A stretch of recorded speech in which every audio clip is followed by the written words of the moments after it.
Bom, agora a gente vai falar com outro parceiro bastante importante aqui para a gente, de toda semana, que é o Wagner Ribeiro, professor do Departamento de Geografia da USP e do Programa de Pós-Graduação em Ciência Ambiental. Oi, Wagner, bom dia, prazer em recebê-lo.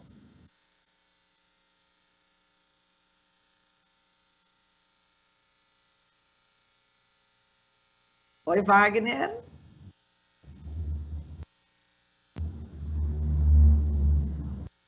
Acho que eu não estou ouvindo o Wagner nesse momento.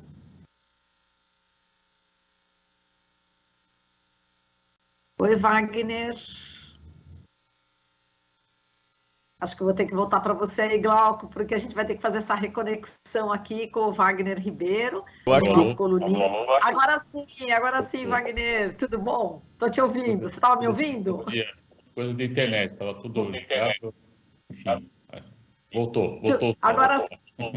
Voltou, tá ótimo. Então, Wagner, vamos lá, vamos falar aqui sobre os indígenas isolados, né? Os indígenas Catauíche, né? Que vivem em isolamento voluntário na terra indígena Jacareúba, Catauíche, localizada na área de influência da BR-319, que liga aí Manaus a Porto Velho, que eles estão vulneráveis a várias ameaças, né, Wagner? A gente tem aí a portaria de restrição de uso, que estabelecida, né, pela FUNAI, pela Fundação Nacional do Índio, que proíbe a entrada aí de não indígenas no território, mas expirou aí desde 12 de dezembro de 2021. Portanto, essas comunidades indígenas estão realmente vulneráveis e correndo riscos, não é isso, Wagner? Sem dúvida, Maria Edu. Estamos assistindo, né, nessa porção do território brasileiro, na Amazônia, né, é justamente uma pressão muito grande sobre as terras indígenas, inclusive afetando aí povos isolados, né, que exigem ainda mais atenção do Estado, atenção do governo, porque, na verdade, são povos que têm uma escolha que tem que ser respeitada de não querer ter contato com conosco, né, com a civilização, entre aspas, ocidental, né? E isso, de fato, é uma enorme agressão a esses povos, né? A grande questão que está envolvendo esse trecho, né, dessa estrada é, na verdade, Marilu, um adensamento que a gente está assistindo, né? Tem um relatório muito interessante do Observatório da BR-319, que acabou de ser publicado, que mostra que foram construídos no entorno, né, dessa faixa da estrada da BR-319, 1.600 quilômetros quase, de adensamento, né, ramais que a partir do eixo principal da estrada você tem, então, novos ramais foram construídos para penetração em outras áreas, inclusive ramais que estão atravessando também terras indígenas, não apenas, né, desse povo, mas de outros povos também. Então, a gente tem, na verdade, um modelo, né, eu diria, que se não for nada for feito, que vai levar ao genocídio, infelizmente, de povos originários, porque você tem aí um adensamento da ocupação da área, especialmente a partir, inicialmente, dessas estradas. Então, você abre o ramal, a partir daí você passa a ter, então, a possibilidade de penetração nas terras, e aí começa a ocupação. Inicialmente, a gente sabe que processo de mineração, depois você tem uma mineração ilegal, que a gente já comentou aqui várias vezes, inclusive, depois você passa a ter aí o desmatamento, a introdução do gado, eventualmente até da soja já diretamente, né? Então, é de fato uma estratégia, eu diria, absurda, né, do meu ponto de vista, que não respeita os direitos dos povos originários e que está ali promovendo um adensamento, né, deliberado. O documento mostra que a partir, eles fizeram um levantamento de 2016 e 2021, e é evidente, né, o que aconteceu em 2016, nós lembramos sempre do golpe, e de lá para cá, então, você passa a ter, fizeram um detalhamento, né, para 4 municípios, município de Humaitá, Canutama, Manicoré, Tabauá, e fica muito evidente, Marilu, que há um desejo claro, explícito, né, de adensar essa área com ocupação a partir dos ramais, né? Então, você tem o eixo de penetração principal, que é Manaus, a interligação, né, Manaus-Porto Velho, que ela é conhecida como uma estrada, em alguns trechos fantasma, né, não tem manutenção, você não consegue transitar. Há um desejo do governo federal de asfaltar todo esse trecho, e para tornar a necessidade ainda maior de asfaltar, ou seja, de interligar esses dois eixos e com isso ofender, eu diria, ainda mais os diretores dos povos originários, está se usando essa estratégia de passar a ter uma ramificação, né, que é uma trama, de fato, de rodovias, né, no entorno, para aí sim você gerar pressão e, ao fim e ao cabo, levar a consolidação dessa estrada com asfalto, e a partir daí, certamente, as pressões sobre as terras de origem dos povos originários vai ser ainda maior, né? Então, é isso que está ocorrendo hoje, né, na Amazônia. A partir do artigo do Cláudio Ângelo, né, que dizia dos problemas da ilegalidade da Amazônia, dos problemas da guerra na Amazônia, recentemente o ex-embaixador Rubens, agora fugiu o nome dele, enfim, não é o Recupera, é o outro Rubens, que foi embaixador do Brasil também, no Estadão essa semana também, apresentou um texto muito polêmico e importante, né, mostrando que a Amazônia é onde hoje impera o crime, mas ações como essa, né, também, que a gente acaba assistindo, de certa maneira, estimulam esse tipo de ação criminosa, né? Porque você está, na verdade, ou criando a infraestrutura para transição, né? Para que ocorra o trânsito, desculpe, da ilegalidade, né? Ou faz vistas gordas, né? As pessoas simplesmente abrem uma picada, isso vai interligando os municípios, e a partir daí você passa a ter, então, a consolidação de um sistema viário, né? Basicamente rodoviário, que é o que vai afetar diretamente, né? Os povos originários. E é importante lembrar, Marilu, que a interligação desse trecho todo pode ser feita por rio, né? Nós temos lá, enfim, Rio Madeira, que faz essa interligação, ou seja, não há necessidade, de fato, em criar em efetivar, né, essa interligação por asfalto, porque você tem alternativa de transporte, né? Na verdade, a gente está assistindo, de fato, uma ação geopolítica no território que visa, fundamentalmente, né, eu diria, infelizmente, eliminar os povos originários, né, inclusive os povos isolados, como esse que a gente citou há pouco. Então, é muito preocupante o que está ocorrendo, Marilu, porque a gente sabe que, junto disso, a gente tem a perda, né, de um gênero de vida importante, a perda da biodiversidade, o aumento do desmatamento, enfim, é uma série de ações que vêm decorrentes dessa estratégia inicial, que é justamente aumentar o adensamento da malha viária nessa faixa da Amazônia brasileira.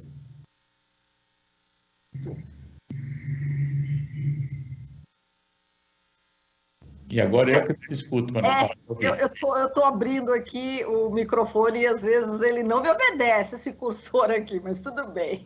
Mas você estava falando de alguns municípios, né? Citou Humaitá, Canutama. Por exemplo, em Canutama, o que a gente pode ver é que praticamente esse território indígena, Jacareúba, Catauíche, possui 96% do próprio território sobreposto ao Parque Nacional Paminguari, não é isso? Então, quer dizer, e esse parque exatamente está sendo também invadido, né? E praticamente, então, todo o território indígena está sendo praticamente ocupado, invadido. Quer dizer, é muito preocupante, como você falou, esses povos isolados é que vão sofrer ainda mais, não é isso? Marilu, vai ser uma discussão belíssima, né, que é a sobreposição, né, de territorialidades distintas que eu discuti ontem com os meus alunos, justamente o que é territorialidade, o que é território, o que é o sentido de pertencimento, e como nós temos hoje, nesse mundo complexo que nós vivemos, a sobreposição de territorialidades, né? Então, você tem a terra indígena, você tem também uma outra territorialidade que é a construção, né, a constituição, desculpa, a definição de uma unidade de conservação, né, que se sobrepõe.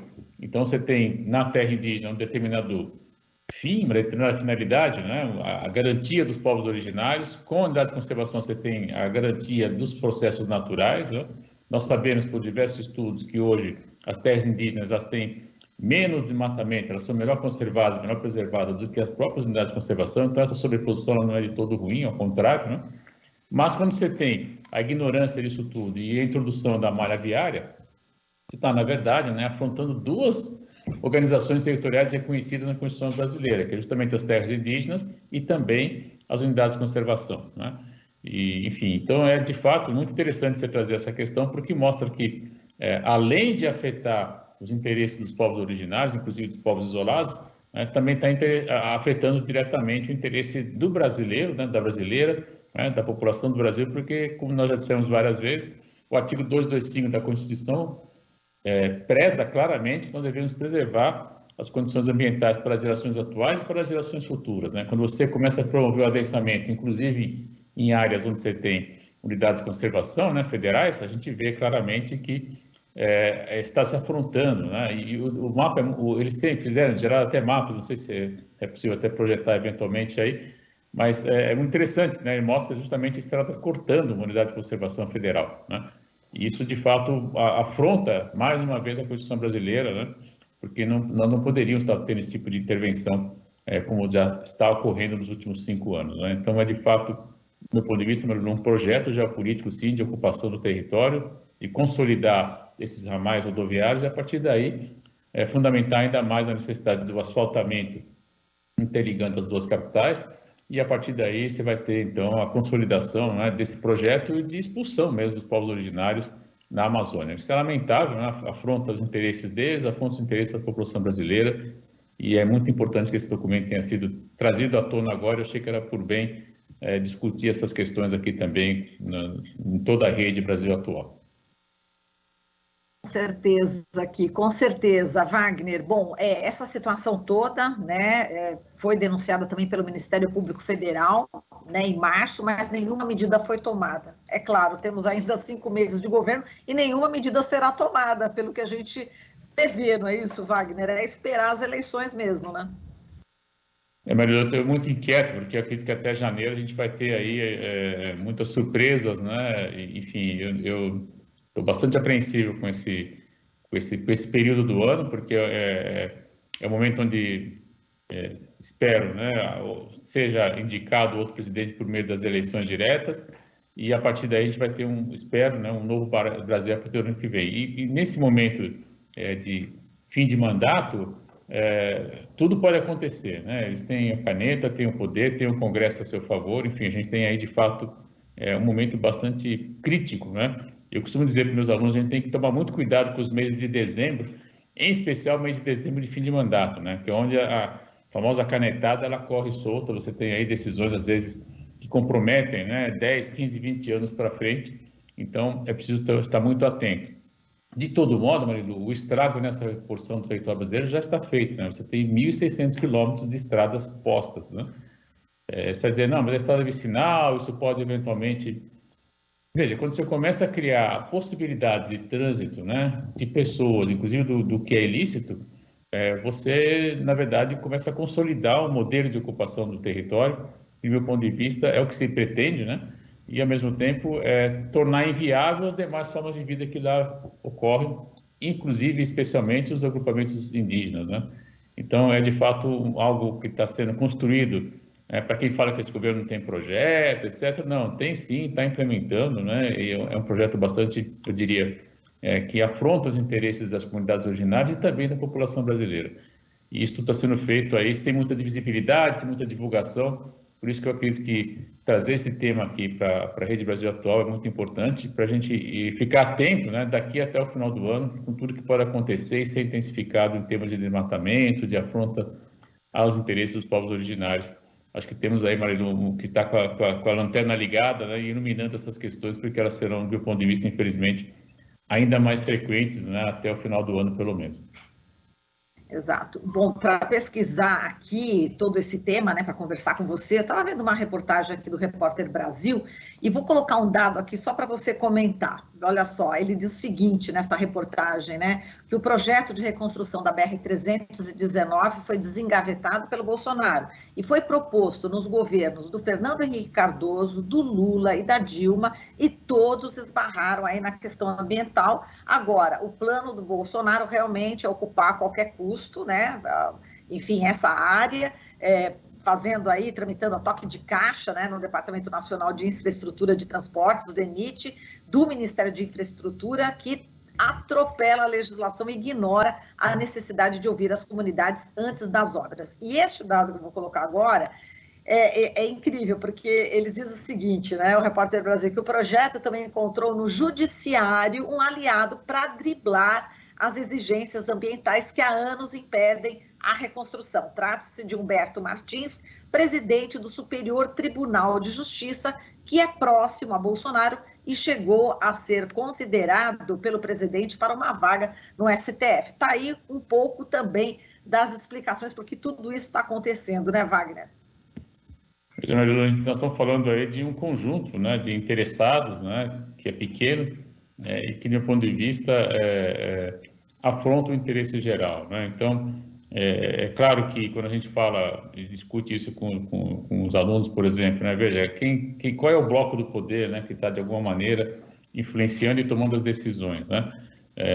Você tem, de fato, uma ramificação grande também de interessados, né?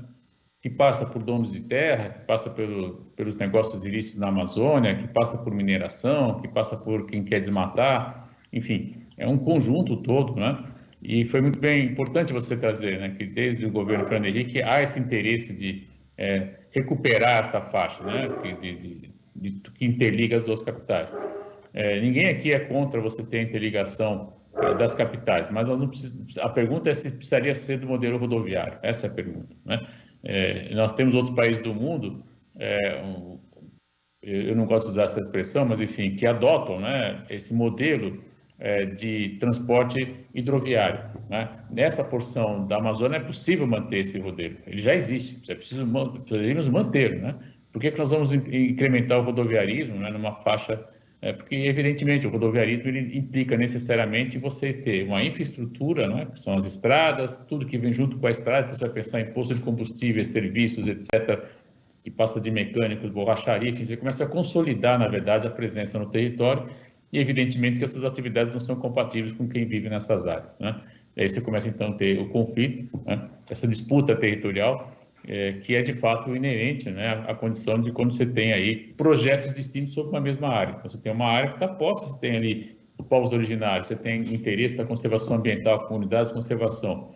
Tudo isso é ignorado para você implementar, né, o projeto que interessa a uma minoria, que é justamente introduzir os ramais, e a partir dali você tem, então, a consolidação da ocupação do território com um novo modelo, né? Você vai tirar a mata, vai introduzir, certamente, inicialmente o gado, depois a soja, que é o que a gente assiste em várias partes da Amazônia, né?